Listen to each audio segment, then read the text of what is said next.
Muy buenas tardes y bienvenidos a esta nueva sesión del ciclo de peritos que organiza el Centro Internacional de Arbitraje de Madrid. Como saben, en el CIAM tenemos distintos grupos de trabajo y uno de los grupos de trabajo, probablemente de los más relevantes, es el grupo de trabajo de peritos, en el que contamos con la colaboración de entidades tan prestigiosas como Álvarez y Marsal, Auren, BDO, The Brattle Group, Compass Lexicon, Ernst Young, Grant Thornton, Nera Economic Consulting y RBB Economics. Hoy en la sesión para mí es, y creo que para todo el mundo puede ser de especial interés, porque vamos a hablar del cross-examination, del interrogatorio cruzado de peritos, que para los abogados es sin duda uno de los roles más importantes que desempeñan en un procedimiento arbitral y, por supuesto, en la audiencia, que es cuando se lleva a cabo ese cross-examination, ese interrogatorio cruzado, y, por supuesto, para los peritos que deben, en fin, responder adecuadamente a las preguntas que les hagan los abogados. Evidentemente, los abogados de cada parte intentarán dejar, en fin, o poner en duda tanto la capacidad profesional como la metodología, como las conclusiones de los peritos presentados por la otra parte. Hoy contamos con cuatro representantes de estas instituciones de Forensic. Tenemos a Juan Francisco Nasser, de Grant Thornton, tenemos a Juan Jesús Valderas, de Álvarez y Marsal, tenemos a Fabricio Hernández de Nera y a Fabricio Núñez de Brattle, y vamos a contar con la moderación de Ana Jiménez, que es socia de Auren, es licenciada en Economía y Empresas y censor jurado de cuentas, y es socia responsable del área de Forensic de Auren, y tiene más de 20 años de experiencia interviniendo como perito, tanto en lo que es la redacción de informes como en lo que es la presentación de los informes ante los tribunales arbitrales. Por tanto, yo, pues, en fin, dar a todo el mundo la bienvenida, agradecerles su presencia y, sin más, le doy la palabra a Ana para que proceda a la presentación de los intervinientes y a la moderación del debate. Muchas gracias. Bueno, pues hola, buenas tardes. Buenas tardes a todos. Lo primero, pues agradecer al CIAM, ¿no?, que siga fomentando y respaldando esta serie de webinars centradas en la figura del perito, ¿no? Agradecemos mucho desde la comunidad pericial pues estas oportunidades que se nos dan de tener mayor visibilidad y que se ponga en valor un poco pues el trabajo, ¿no?, y el papel del experto en el arbitraje. Esta vez, como decía José María, pues me ha tocado moderar a cuatro excelentes colegas que, bueno, pues nos van a ofrecer su conocimiento y su experiencia en un tema tan relevante, efectivamente, en el procedimiento arbitral, en mi opinión, a veces determinante incluso, ¿no?, que es el cross-examination al que nos enfrentamos o afrontamos, por no decir que nos enfrentamos, ¿no? Nos afrontamos, hay que afrontarlo tanto los peritos como los abogados, ¿no? Voy a hacer una breve presentación de mis compañeros de mesa. A ver. Por una parte tenemos a Juan Francisco Nasser, que es socio de la práctica de Forensic en Grant Thornton. Tiene más de 20 años de experiencia asesorando en transacciones societarias y en la resolución de disputas complejas en arbitrajes, litigios y transacciones. Actúa regularmente como experto en disputas comerciales, elaborando análisis económicos, valorando empresas en situaciones contenciosas y cuantificando daños y perjuicios. Por otra parte, tenemos a Juan Jesús Valderas, de Álvarez y Marsal, licenciado en Derecho y en ADE por la Universidad Pontificia de Comillas. Es auditor y examinador de fraude certificado. Tiene 24 años de carrera profesional, especializado en el trabajo pericial, habiendo trabajado en KPMG y en Deloitte, y actualmente lidera la práctica de Disputes and Investigations de Álvarez y Marsal en España desde junio de 2019. Ha actuado en más de 200 ocasiones como experto independiente en litigios ante tribunales, cortes de arbitraje nacional e internacional, y aparece acreditado en el directorio Who's Who Legal de International Arbitration como experto en cuantificación de daños. También tenemos con nosotros a Fabricio Núñez, socio de Bratel en el Grupo de Arbitraje Internacional de la Oficina de Washington. Fabricio ha presentado y ratificado en temas de valoración de daños y disputas contractuales, tanto en arbitrajes de inversión ante el CIADI y la PCA, como en arbitrajes comerciales en varios foros, incluido la CCI. Y por último, tenemos a Fabricio Hernández, que es director gerente senior de NERA Economic Consulting. Tiene más de 25 años de experiencia en consultoría en el sector privado, donde actúa como experto en temas económicos, principalmente en sectores de energía e infraestructura. Y tiene también experiencia en el sector público, que lo comentábamos antes, como secretario de Estado de Energía en el Gobierno de España. O sea, como veréis, unos currículum pues muy importantes. Con idea de empezar y aclarando y diciendo que tenemos abierta la opción de las preguntas, ¿vale? Para que cualquiera pueda ir poniendo ahí las inquietudes que le puedan surgir y las iremos resolviendo pues a lo largo de la sesión o al final, según vayamos viendo. Entonces, por empezar un poco, existe unas prácticas habituales, ¿no? Unas técnicas, unas reglas no escritas, podríamos decir, a las que se sujetan tanto el abogado como el experto en el momento del cross-examination, ¿no? Entonces, como bien decía José María anteriormente, el perito que busca aquí, el experto, lo que quiere es maximizar su credibilidad, poner en evidencia su objetividad y convencer pues, que la metodología que ha utilizado la suya es la correcta, convencer al tribunal y de sus conclusiones. Por la otra parte, tenemos a los abogados que pues su objetivo, ¿no? Es minimizar esa credibilidad y objetividad de los expertos y poner en evidencia pues, cualquier tipo de contradicción, error o conclusión a su juicio pues, errónea. ¿Vale? Entonces, por empezar, a ver, dentro de estas técnicas que comentábamos, pues lo que sí que hemos visto últimamente, y lo comentábamos nosotros cuando hemos estado preparando esta sesión, es que últimamente hay una práctica pues muy utilizada, ¿no? Que es el planteamiento de preguntas binarias, es decir, preguntas que exigen una respuesta de sí o no, o preguntas muy concretas, ¿no? Que lo que hacen es pues, limitar la respuesta y las explicaciones del experto. Entonces yo quería preguntaros a vosotros la utilidad que podéis ver en este tipo de preguntas y de cara al procedimiento y las ventajas o inconvenientes que puede tener tanto para el perito como para el abogado como para el tribunal en última instancia. Entonces, pues esta pregunta, Juanje, te la lanzo a ti. ¿Qué opinas tú de estas preguntas? Hola, hola Ana, buenas tardes a todos. Lo primero, brevemente agradecer a Cian, y a José María y a Marta y por supuesto a Sebastián también la oportunidad de participar en esta mesa con compañeros tan ilustres y obviamente apuntar que lo que puedo compartir aquí se basa en mi experiencia personal. Ya llevo unos cuantos años haciendo esto y he acumulado alguna experiencia, pero puedo imaginarme que otros tengan experiencias diferentes, ¿no? Es cierto que últimamente, en los últimos tiempos, yo me he encontrado con más frecuencia de la que me gusta, un planteamiento por el que el abogado, cuando te interroga, pretende exigirte que contestes a sus preguntas con un sí o un no, concediéndote a medias la posibilidad de explicarte después de haber dicho sí o no. Entonces, hombre, es verdad que hay ocasiones en las que hay preguntas que son muy concretas y que admiten una contestación con un sí o un no, un correcto, o eso es correcto o eso es incorrecto, ¿no? Y cuando sea así, yo no animo a nadie a dar respuestas más prolongadas de lo que realmente sea necesario. Pero lo que yo me encuentro cuando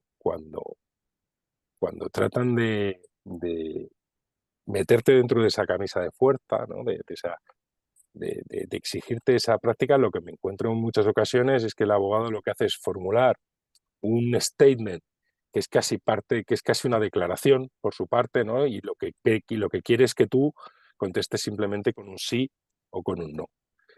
Yo, francamente, no estoy seguro, no creo ser la persona adecuada para evaluar qué ventaja representa eso para el abogado, si es que representa alguna. Yo tengo mis dudas, ¿vale? Me imagino que es posible que tenga que ver con una cuestión de control, de tener controlado al perito, ¿vale? Pero yo lo que debo decir, en primer lugar, en práctica personal, y intuyo que otros muchos peritos pensarán como yo, debo decir que es una práctica, desde luego, incómoda, ¿vale? Y a lo mejor eso es lo que se busca, ¿no? Ponerte en una situación incómoda. Y yo personalmente creo que es una práctica de la que yo al menos trato de zafarme, ¿vale? Y voy a compartir aquí mi receta o mi truco, llámalo como quieras, para tratar de zafarme de esa práctica. Y es que cuando te plantean una pregunta que genuinamente no admite una contestación con un sí o con un no, lo que hay que hacer es dirigirse al tribunal, dirigirse al presidente o a la presidenta del tribunal y decirle, señoría, eso no se puede contestar con un sí o no. Y tratar de dar tu explicación. ¿Qué es lo que sucede en algunos casos? Pues que tú contestas, mire, sí, pero, y ahí vas a dar la explicación, o no, pero, y vas a dar la explicación, y enseguida tratan de atropellarte con la siguiente pregunta, ¿no? Entonces, en ese momento, lo que hay que hacer es dirigirse al tribunal y pedir amparo, decir, mire, señoría, necesito poder aclarar la contestación para que se entienda mi trabajo, ¿no?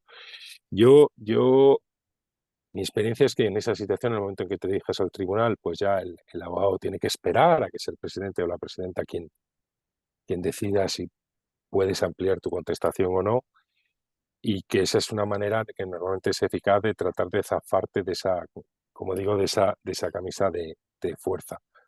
Francamente, reconozco que esta es solo mi opinión, pero yo no creo que esa sea una práctica que sirva al interés del tribunal. O sea, yo creo que todos los profesionales que conozco compartimos un deseo casi juvenil de hacernos entender por el tribunal, de asegurarnos de que somos capaces de explicarle al tribunal nuestro trabajo y nuestras conclusiones.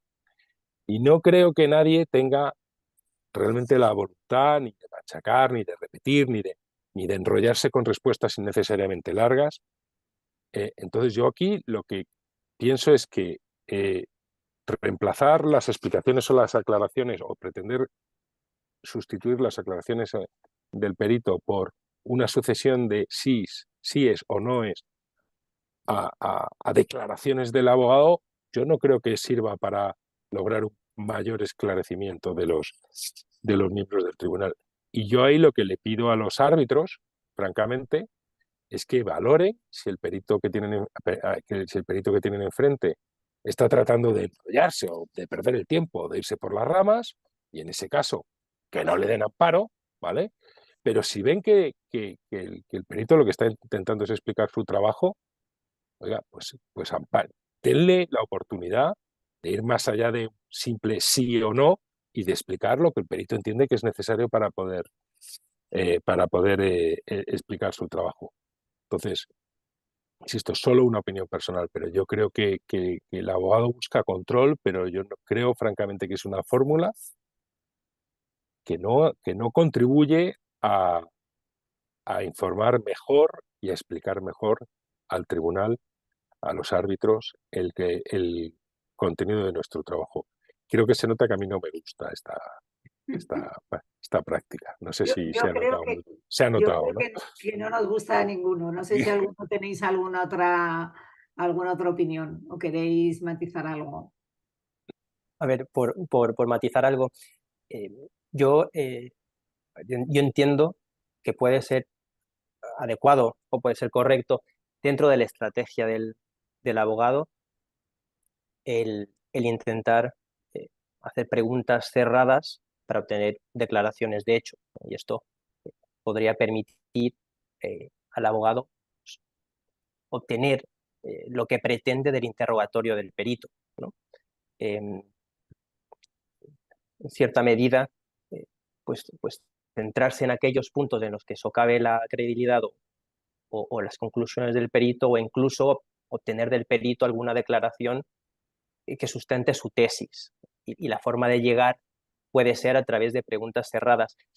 Pero yo coincido con Juanje en que para que eso sea eficaz, en mi experiencia, y evitar interrupciones o enfrentamientos innecesarios entre los abogados y el perito, las preguntas deben ser realmente concretas.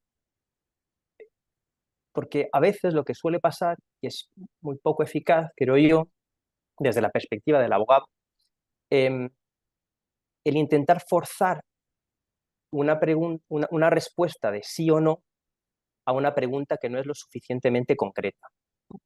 Y es cuando surgen los problemas de que el perito se ve en la necesidad de explicar qué asunciones o en qué condiciones o en qué marco o en qué entorno la respuesta es una u otra, ¿no? Y entonces yo creo que cabe este tipo de preguntas siempre y cuando sean suficientemente concretas, o a veces lo que suele dar resultado, pues resultado como parte que sufre, entre comillas, de estas técnicas es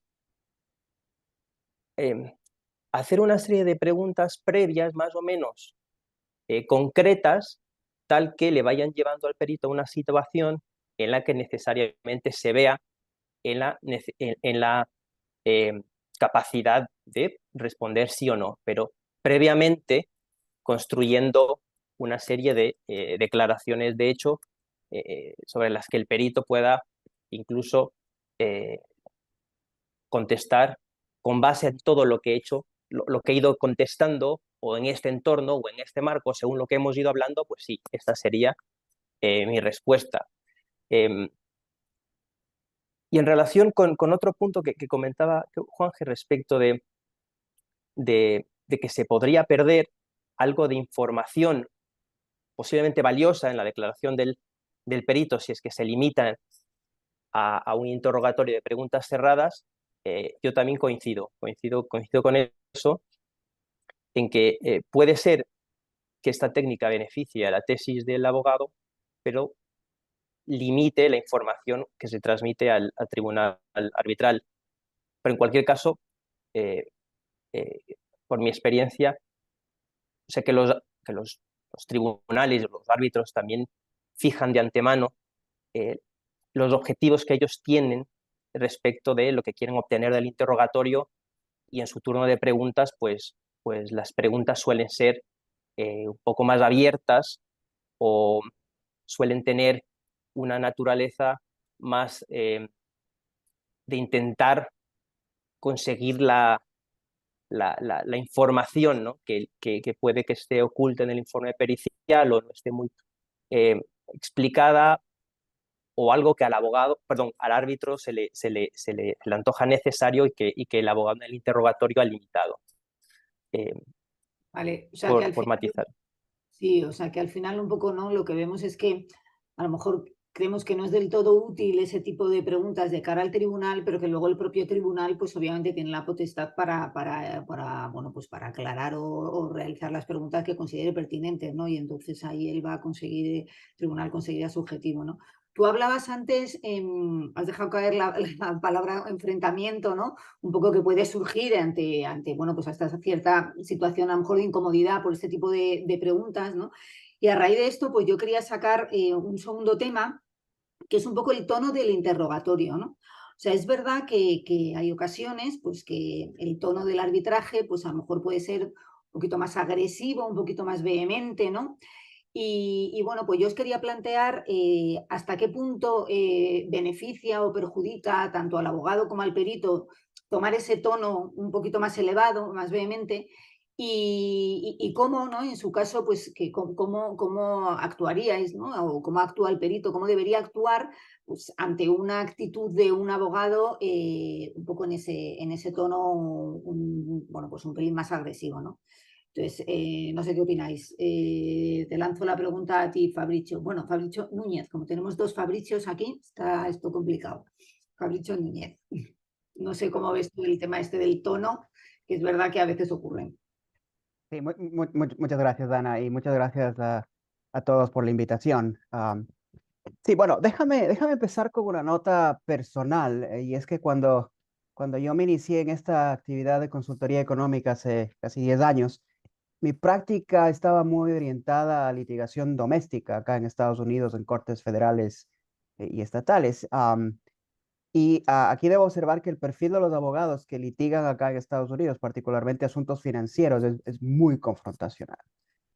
Así que eh, mi experiencia ha sido que ha sido un verdadero placer cuando empecé a actuar con abogados que se especializan en derecho internacional. Tienden a ser mucho más diplomáticos, más amables en el trato. Pero dicho esto, sin embargo, y obviamente he tenido más de una experiencia en la que he tenido que solventar situaciones con abogados que se han mostrado agresivos en el contrarrogatorio.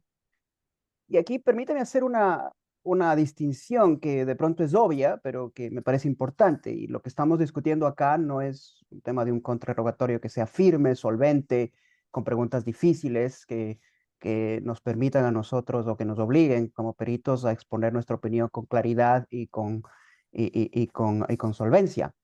Lo que estamos discutiendo es el tono del contrainterrogatorio.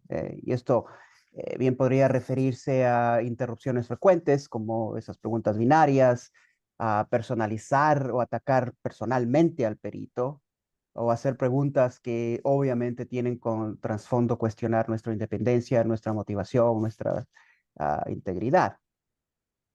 Pero mi experiencia, adoptar un tono similar, responder em, de igual manera, no es una manera eficaz de responder, por razones que hemos ya discutido un poco esta mañana, que es que en rara ocasión el tribunal se va a beneficiar de una interacción de esa naturaleza. Y aquí, de nuevo, creo que conviene resaltar un punto que ya ha sido recurrente esta tarde, y es que a pesar de que nosotros somos peritos de parte, nuestra obligación es para con el tribunal. Y es con esto en mente que uno puede tratar de encontrar estrategias que sean consistentes con esta posición, de ayudar al tribunal a la hora de responder frente a un abogado o a un contrainterrogatorio que es agresivo. Lo primero es, como estrategia, a mí me gusta mantener contacto visual con el tribunal. Y esto ayuda a aplacar la tensión en la sala y personalmente a lidiar con el instinto un poco interno que uno naturalmente puede tener frente a una agresión. Em, y lo segundo es un poco antes del contrainterrogatorio, no está por demás discutir con los abogados que van a defender al perito para coordinar sobre situaciones en las que van a intervenir. En mi experiencia, obviamente el tono agresivo de la otra parte no es necesariamente una razón que los abogados tienen para intervenir. Y de hecho, mi experiencia es que los abogados saben que el tono agresivo no es particularmente útil para el caso de la otra parte, así que prefieren mantenerse al margen. Sin embargo, ha habido casos, y yo he tenido algunos, en que la actividad ha cruzado un punto en los abogados que me están defendiendo, que me van a defender, han considerado que la intervención amerita. Por cierto, ya lo hemos mencionado acá también, que el presidente del tribunal o el tribunal en general bien podría intervenir. Y creo que hemos visto eso, que cuando la agresividad de la otra parte de los abogados pasa o cruza una cierta línea, eh, los tribunales tienden a intervenir. Dicho todo esto, la pregunta es, ¿existe alguna ventaja para los abogados de usar este tono? Y creo que ya hemos un poco expuesto esto, que salvo que el objetivo sea controlar o entorpecer el procedimiento y no permitir que haya un intercambio productivo que permita al perito exponer su opinión y aclarar su opinión frente al tribunal, no veo una ventaja objetiva. Simplemente puede ser una necesidad de controlar, una necesidad de no dejar al perito exponer sus opiniones. Pero de hecho estoy muy curioso de conocer otras perspectivas que mis colegas panelistas tengan eh, eh, al respecto.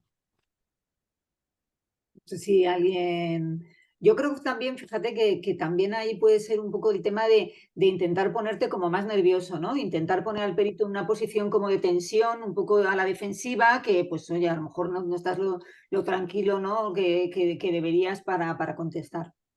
No sé, ¿alguien quiere apuntar alguna cosa respecto a Sí. esto? Hola Ana, hola a todos.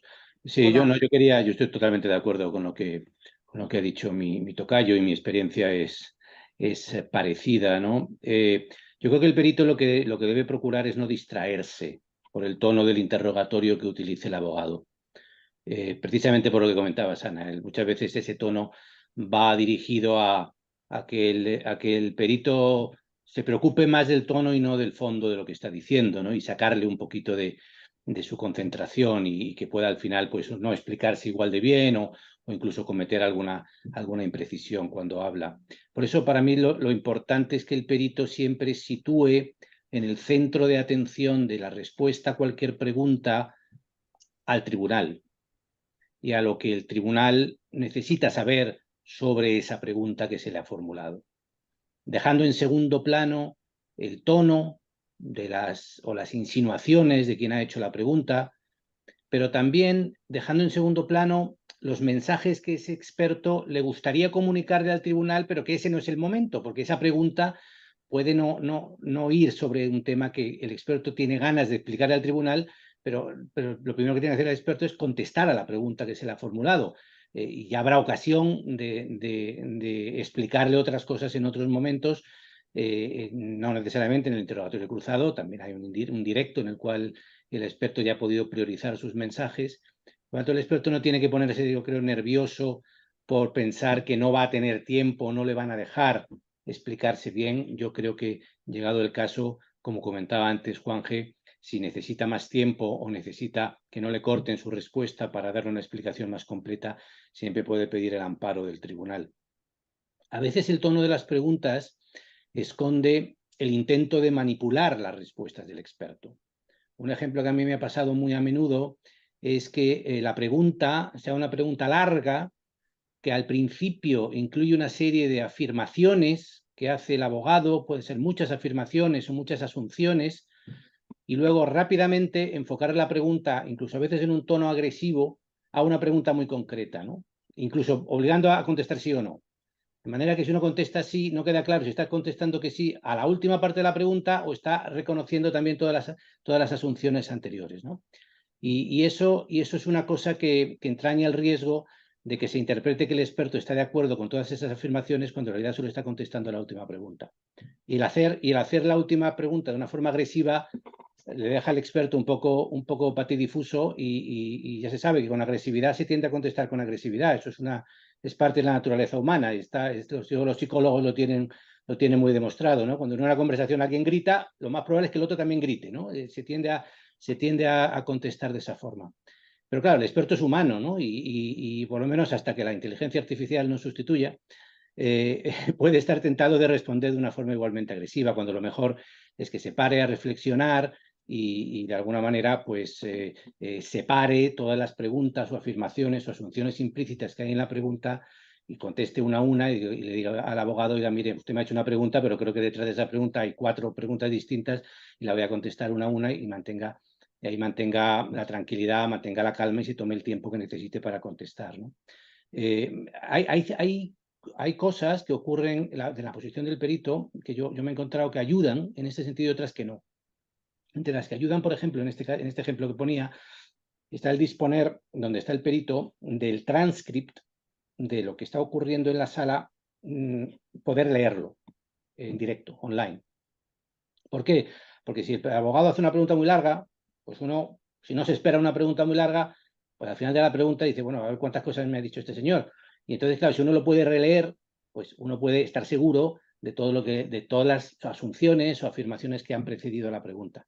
Y cuando en cambio no existe eso, que es otras veces no tienes ese transcript, pues a mí lo que me pasa muchas veces es que no me queda más remedio que pedirle al señor abogado: oiga, por favor, repítame la pregunta, porque así me voy apuntando. No me esperaba una pregunta tan larga, me voy apuntando todas esas asunciones, ¿no? Entonces, de nuevo, ahí yo creo que la idea siempre es no apresurarse demasiado, no copiar necesariamente el tono. Los abogados, los examinadores, de la mayoría de las grandes firmas, pues tienen una experiencia enorme en hacerlo, y cuando utilizan un tono u otro es porque lo hacen adrede, lo hacen buscando una estrategia determinada, perfectamente legítima desde su punto de vista, pero insisto, eso no tiene que condicionar al perito, y mantenerse ahí con la cabeza fría yo creo que es la receta que siempre funciona. Está claro, a veces no es posible, pero está claro que es una técnica más y bueno, pues nosotros, ¿no? En nuestro papel pues tenemos que controlarla, esto es así, pero es verdad que hay veces pues que la situación pues te pone en algún punto que al final también pues saltas, ¿no? Tú, y efectivamente no va a nuestro favor eso, ni mucho menos. Bueno, cambiando un poco de asunto, o sea, a ver, luego hay un tema que es la limitación que a veces, no siempre, pero en algunas ocasiones pueden tener los abogados al enfrentarse al interrogatorio.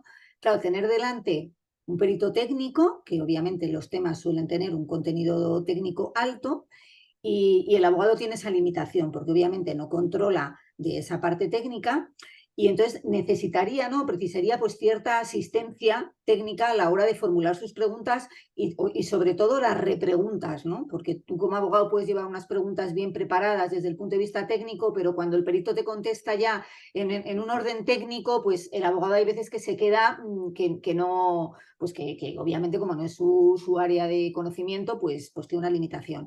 Entonces, bueno, yo creo que todos hemos visto en los arbitrajes, pues bueno, pues como de repente hay alguien que manda un mensaje a través del ordenador o una nota que se cruza por la sala y demás. Entonces yo quería un poco conocer vuestra experiencia, o incluso en ocasiones a lo mejor el perito de la otra parte, incluso sentado al lado del abogado, un poco dirigiendo las preguntas. Entonces, bueno, pues quería conocer vuestra experiencia y vuestra opinión, si esto, cómo se hace, cómo puede hacerse, cómo debe hacerse, ¿no? Y qué os habéis encontrado vosotros en vuestra experiencia. Te lanzo la pregunta, Juan Francisco. Vale, gracias, Ana.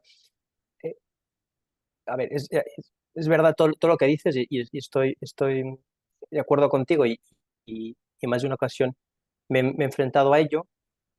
En particular, esto último que apuntas, en un caso, la abogada que realizaba las preguntas tenía sentado junto a ella al perito de la parte contraria, además de la legión de abogados que mientras yo declaraba o contestaba las preguntas, tecleaban en sus portátiles buscando, supongo yo, alguna incongruencia o haciendo algo que, desde luego, el impacto visual era importante.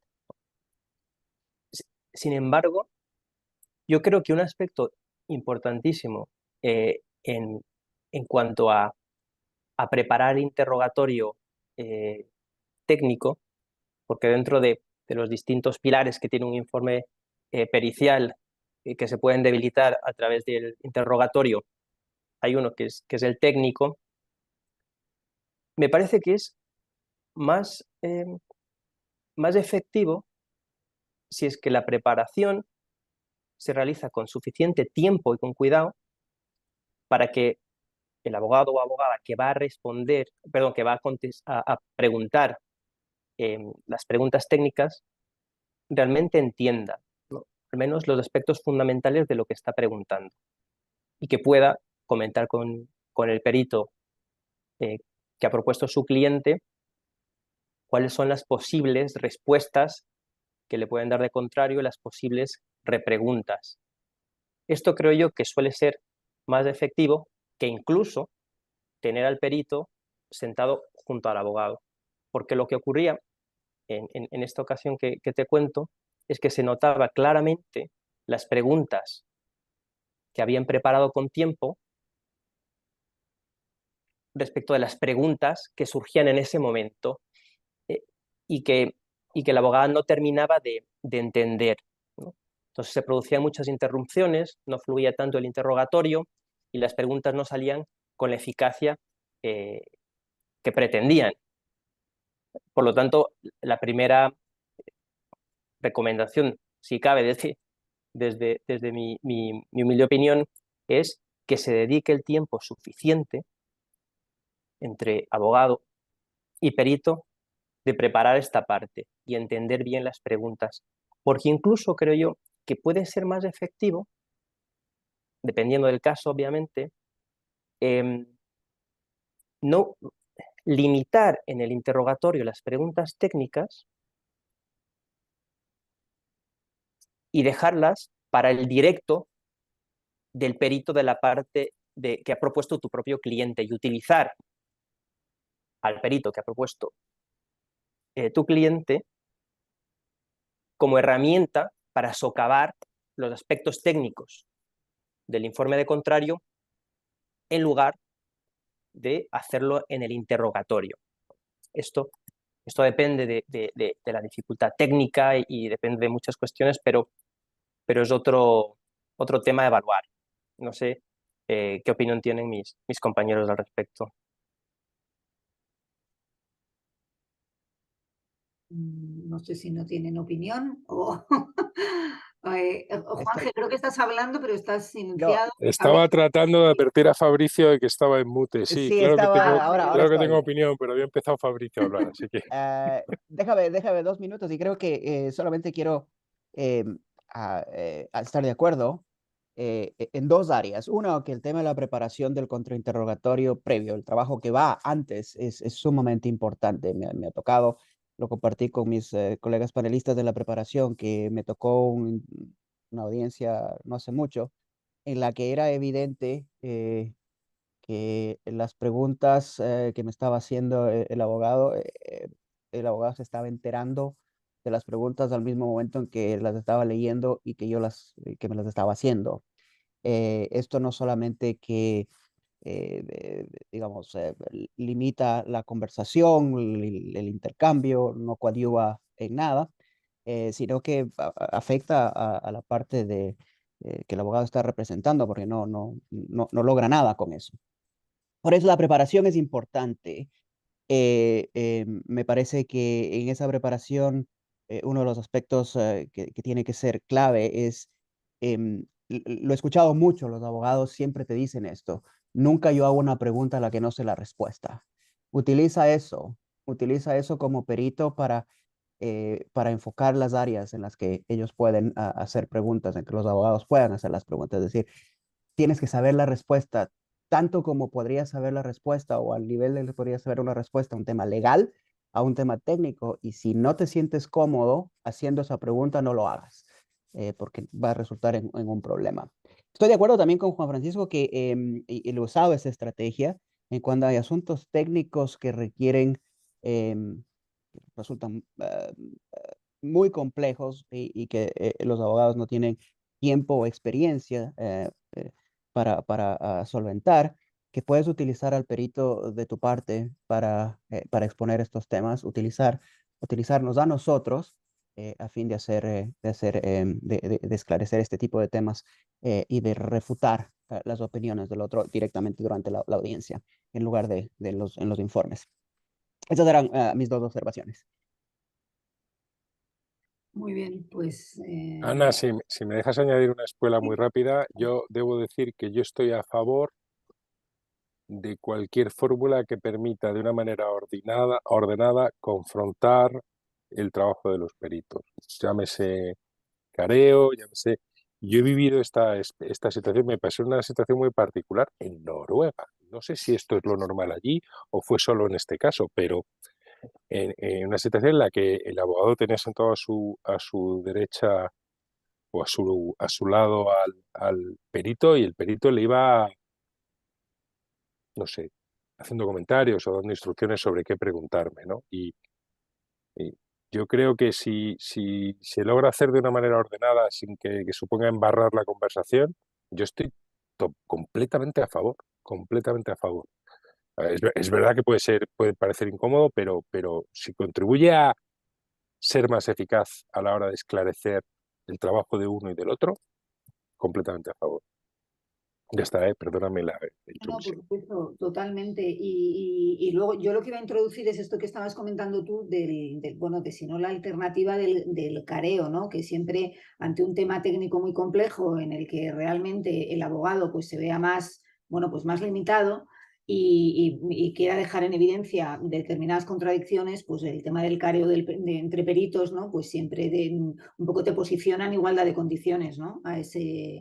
En temas así, ¿no? Y puede ser también una solución, ¿no? Ante temas técnicos más complejos que se le escapen al abogado. Muy bien. Y a ver, lanzo un tema bueno, que es un temita interesante que a veces a nosotros pues, nos puede afectar y nos puede poner en una situación incómoda, ¿no? Y es cuando el abogado bueno, pues pone en evidencia un error en el informe, un error evidente que tú como perito pues no eres consciente.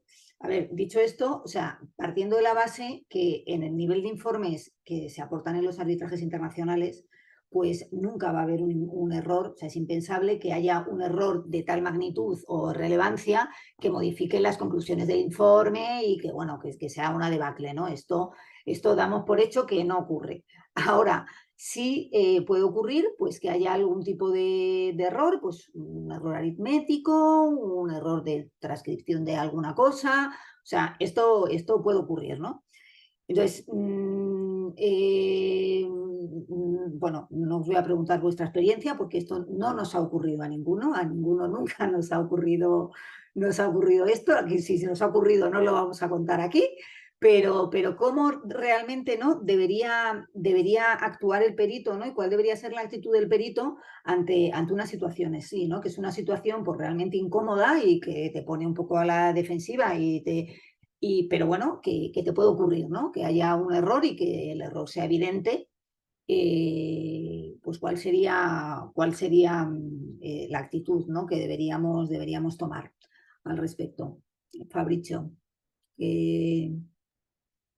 Sí, gracias, Ana. ¿Qué hacemos cuando no pasa esto? Claro, esta es la situación peor para un experto, ¿no? O sea, la que le quita el sueño, digamos, ¿no? También es verdad que, como decías tú, que es verdad que un error, digamos, garrafal es poco probable, ¿no? Porque bueno, porque los informes han sido muy detallados, muy revisados, no solamente por el experto, por el equipo del experto, por los abogados, por las partes. Normalmente que el informe contenga un error garrafal es poco probable, pero sí puede haber ciertos errores que igual no son tan garrafales, pero que también pueden minar la credibilidad del experto, o en todo caso, errores que, digamos, en el contrainterrogatorio el abogado de la parte contraria intente presentar como un error garrafal. Entonces, yo creo que aquí la respuesta del experto tiene que ser un poco la misma que en otras partes del interrogatorio, como hemos comentado antes, que es ayudar al tribunal. Es decir, en este caso, ayudar al tribunal a entender las implicaciones de ese error, el contexto, el alcance y las implicaciones que tiene. Claro, como decías tú, Ana, no es lo mismo un error numérico en un número clave del informe que una afirmación desafortunada por ser demasiado genérica o incorrecta o no estar suficientemente matizada. Claro, en función de lo que estamos hablando de error, la respuesta puede ser distinta. Pero para mí el primer mantra del experto es primero no negar lo evidente. Es decir, se debe entender y aceptar el error, si es un error claro. Negarlo solo sirve para destruir la credibilidad del experto. El abogado seguramente será capaz de tirar del hilo de ese error para sembrar más dudas sobre toda la opinión del experto. Y quizás el error está circunscrito a un ámbito muy concreto de su informe y no tiene implicaciones que van más allá, ¿no? Pero el abogado va a intentar magnificarlo. Y por eso yo creo que lo primero que hay que hacer es no evitar, no negarlo, sino intentar entender cuál es el alcance de ese error, ¿no? Y eso yo creo que el experto lo tiene que intentar hacer lo antes posible. Es decir, la mayor rapidez posible, entender cuáles son las implicaciones del error sobre sus conclusiones y, en el fondo, eso es exactamente lo que los miembros del tribunal van a querer. El tribunal, si está delante de un experto que dice, oiga, su informe, bueno, señor experto, su informe efectivamente contiene este error, pero ¿esto modifica sus conclusiones o no? Eso es lo que va a querer saber el tribunal. Y eso es lo que el experto tiene que cambiar su cabeza de alguna forma y olvidarse del mal trago que le puede suponer tener que reconocer ese error y pensar simplemente en decir, bueno, voy a intentar aclarar qué es lo que implica este error, ¿no? Y esta es una pregunta muy difícil de plantearse para el experto, incluso desde un punto de vista psicológico.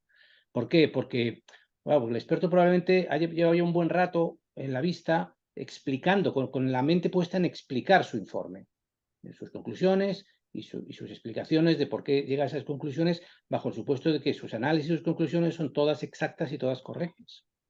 Entonces, de repente, tiene que cambiar el foco y darse cuenta que igual algunas de sus conclusiones o algunos de sus análisis no son del todo correctos y poner el foco en entender cuáles son las implicaciones de ese posible error, ¿no? Y eso es una cuestión que es difícil de hacer por parte del experto. Así que lo importante, insisto, es averiguar cuáles son las implicaciones del error y de forma muy genérica hay 3 posibles implicaciones relevantes. Una, el error no tiene implicaciones sobre las conclusiones. 2, el error obliga a matizar las conclusiones. Por ejemplo, las conclusiones son válidas en ciertas circunstancias y quizás en otras no. Y ahí se puede discutir sobre la relevancia de esas otras situaciones. O 3, realmente el error es garrafal y modifica las conclusiones, ¿no? Entonces, el experto lo primero que tiene que entender es en qué mundo se mueve de esos 3 mundos. Y tiene que mantenerse, digamos, tranquilo y poner su compromiso de integridad y de honestidad por encima de todo. No tiene que apresurarse a dar una respuesta, puede necesitar consultar algún documento, puede necesitar consultar sus propios cálculos para poder dar una respuesta exacta sobre cuáles son las implicaciones del error, y para eso puede que necesite solicitar tiempo al tribunal. Yo también necesito un receso de 15 minutos para consultar mis cálculos y poder dar una respuesta correcta. Y en la medida en que el foco del experto esté puesto en el mismo que es el tribunal, que es entender las implicaciones del error, lo más probable es que el tribunal acepte su petición y por tanto le dé ese tiempo, ¿no? Por tanto, buscar una respuesta apresurada no es una buena opción. No es una buena opción, hay que mantener la sintonía con aclarar lo que se ha dicho y a ser posible hacerlo de una forma lo más clara y breve posible, sin buscar refugio en condiciones, en hipótesis o en cualificaciones que no sean necesarias, ¿no? Para intentar de alguna forma no dejar claro cuáles son esas circunstancias en las que el error puede ser importante. Yo creo que ahí el experto que ya tiene que desnudarse de partida, en ese caso tiene que desnudarse doblemente y reconocer que va a ponerse a disposición del tribunal para entender las consecuencias del error. Entonces, para mí eso es realmente la manera de hacerlo. Es difícil, repito, el abogado seguramente habrá magnificado el error o habrá escenificado poner de manifiesto ese error de una forma bastante plateal y eso puede condicionar un poco, digamos, cómo el tribunal o cómo el resto de la sala interprete las explicaciones del experto. Pero, insisto, el experto tiene que ir a lo suyo, tiene que ir a entender el error dentro de su contexto y explicar qué es lo que ocurre una vez que ha reconocido ese error y no buscar perder el tiempo de otra manera, porque eso no es de utilidad para nadie. Muy bien. No sé si alguno queréis comentar algo, Juanje. Pues yo, si te parece bien, bueno, lo primero, sobra decirlo, pero si eres consciente de que hay un error en tu informe, no sé, y te has dado cuenta el día de antes mientras estás preparando la ratificación, mi recomendación, y aquí voy a citar a mi madre, más vale una vez colorado que 100 amarillo, ¿no? Más vale ir de frente y decirlo el mismo momento en que ratificas. Sí, ratifico mi informe, pero he detectado este error y este es el impacto. Pero también hay que decir, y ya de algún modo lo ha apuntado Fabrizio hace un momento, que tienes que estar seguro de que se trata verdaderamente de un error. Si estás seguro de que se trata de un error, tienes que ir de frente. Y tienes que tratar de darle al tribunal una indicación de cuál puede ser el impacto de ese error. Y me parece una idea excelente esa que apunta Fabrizio de decirle al tribunal, mire, si efectivamente esto que me están planteando es un error, necesito un momento para, uno, asegurarme de que de verdad se trata de un error, dos, entender cuál es el impacto sobre las conclusiones que se presentan en mi informe. La verdad es que no he visto nunca esa situación, pero a mí me parece que el sentido común debería dictar que en una situación así el tribunal debería darte esos 10, 15 minutos, ¿vale? Francamente. Pero es verdad, cuidado, que hay ocasiones en las que te pueden tratar de meter en alguna situación en la que te hagan pensar que hay un error en tu informe cuando en realidad no lo hay. Entonces yo diría, cuidado, si estás seguro de que es un error, hay que ir de frente con ello, pero si no estás seguro, o pides esos 10 minutos o dices, mire, oiga, así sobre la marcha me están presentando esto como un error, yo tendría que poder evaluar y analizar esto para ver si efectivamente se trata de un error o no, y en su caso, qué consecuencias tiene. Porque, ojo, que es que puede ser una trampa, ¿de acuerdo? Y puede ser que realmente no se produzca ese error o no. O sea, no exista realmente ese error. Y en todo caso, si hay un error y eres consciente de ello y lo has visto, ir inmediatamente a continuación cuál sería el impacto sobre las conclusiones del trabajo. Si es que no las hay, que puede ocurrir, o si hay un impacto en tu cuantificación, pues tratar de darle al tribunal una valoración de cuál es el impacto y cómo quedaría tu cuantificación después de considerar el efecto del error. Esos serían mis comentarios ante esa situación de pesadilla que nadie quiere que le pase. Totalmente. Bueno, pues teníamos por ahí alguna preguntilla más, pero yo creo que con la hora que es, pues yo creo que ya no procede que entremos en más temas. Yo, a ver, yo querría, ¿no?, decir que por suerte y por desgracia, no sé si por suerte o por desgracia o por ambas cosas, pues es verdad que en los arbitrajes internacionales, pues el abogado que te encuentras delante siempre es un magnífico profesional que maneja el cross estupendísimamente y que nos ponen en situaciones, oye, pues complicadas. Y bueno, y que ahí está nuestra labor, ¿no?, también de ser capaces de salir de esas situaciones. Yo creo que de lo que se ha hablado destacaría básicamente un par de cosas, o tres cosas a lo mejor, ¿no? Que el primer tema yo creo es que que el cross examination sea más o menos fácil para el perito, más o menos complicado para el abogado, ¿vale? Pues obviamente se basa en que el informe sea más o menos sólido, tenga más o menos limitaciones, porque en el momento que el informe es lo suficientemente contundente y tiene muy pocas limitaciones o muy pocas debilidades, que hay veces que tiene limitaciones porque las tiene per se, porque no hay documentación accesible, bueno, pues no se ha podido ¿no?, hacer todo lo perfecto que nos hubiera gustado. Y bueno, pues en ese caso, pues obviamente el cross se complica para el perito y va más a favor del abogado, ¿no? Entonces yo creo que un buen cross, hablando desde el punto de vista del perito, se basa en un buen informe. Luego otro tema que también hemos destacado importante, que habéis dicho en 2 o 3 ocasiones, que es, creo que lo comentaba Juan Francisco, que es lo importante de la buena preparación, ¿no? O sea, es un acto muy importante dentro del procedimiento arbitral, muy relevante y a veces incluso determinante y bueno, pues tiene que ir muy bien preparado por ambas partes, tanto por parte del abogado como por parte del perito. Y luego destacaría como último mensaje, que creo que es súper importante, que también lo habéis dicho, creo que lo ha comentado Juanje, que es que realmente, bueno, lo habéis comentado todos, yo creo, de una manera u otra, que realmente nuestra labor es asistir al tribunal. Entonces, eso no lo podemos perder nunca de vista, ¿no? Nosotros lo que queremos es dar luz al tribunal, que se entienda realmente cuál es esa cuestión técnica controvertida sobre la que se tienen que pronunciar, ¿no? Y entonces nosotros vamos a estar como expertos, como peritos, siempre a disposición y acatando cualquier tipo nos va a parecer fenomenal, cualquier tipo de instrucción, procedimiento, mecanismo que lleve a eso, ¿no? A dar luz al tribunal y que realmente lo entienda.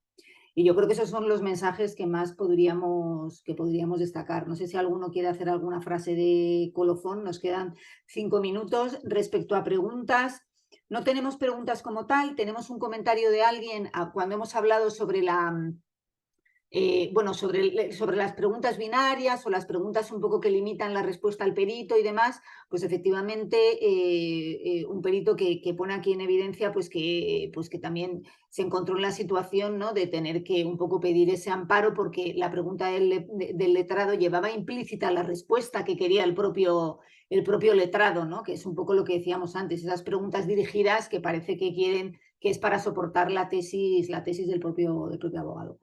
Entonces, bueno, no sé si alguno quiere hacer algún mensaje así final. Si Yo no, solamente ese comentario señalar que yo creo que en general hay que evitar entrar en confrontación con el abogado. Esto tiene que ver también con lo que hablábamos antes del tono. Cuando tú te metes en una discusión con el abogado, no gana nadie. Desde luego no gana el tribunal y tú tampoco ganas en credibilidad. Ganas credibilidad manteniéndote en calma y hablándole al presidente del tribunal. Lo que somos humanos y a veces te pueden calentar, pero la mejor estrategia es esa. bueno, pues nada, muchísimas gracias a los cuatro y a todo el mundo que nos está escuchando. Yo creo que ha sido de utilidad y bueno, aquí hemos puesto sobre la mesa a lo mejor alguna pista y alguna cosa que no deberíamos haber puesto, pero esperamos haber ayudado y por lo menos que hayáis pasado un rato entretenido. Dejo paso la palabra a José María. Muchas gracias. Pues muchas gracias, Ana, muchas gracias a todos. Yo creo que ha sido una intervención que desde luego daría para mucho más tiempo, porque realmente es un tema vital en cualquier procedimiento arbitral. Como árbitro, fundamentalmente, que es a lo que me dedico últimamente, pues estoy de acuerdo en lo que se ha dicho. Yo creo que las preguntas binarias no ayudan nada al tribunal, nada. Y por tanto, lo que quieres es enterarte, ¿no? Y todo aquello que suponga el cortar la capacidad de explicación del perito es malo. Creo también que el tono agresivo, muy típico, mucho más de los abogados norteamericanos, y eso, pues, Fabricio Núñez lo vivirá con más cercanía. Tampoco a mí me resulta convincente, porque lo que produce es la reacción del abogado contrario, y todo eso se convierte al final en una especie de pelea de gallos que está todo el rato obligando al presidente del tribunal a intervenir y vas perdiendo el hilo. Si es que al final aquí de lo que se trata no es de parecer el más listo, el más agresivo. Muchas veces yo lo he dicho, hablamos o escribimos pensando en el cliente más que en el que te tiene que juzgar.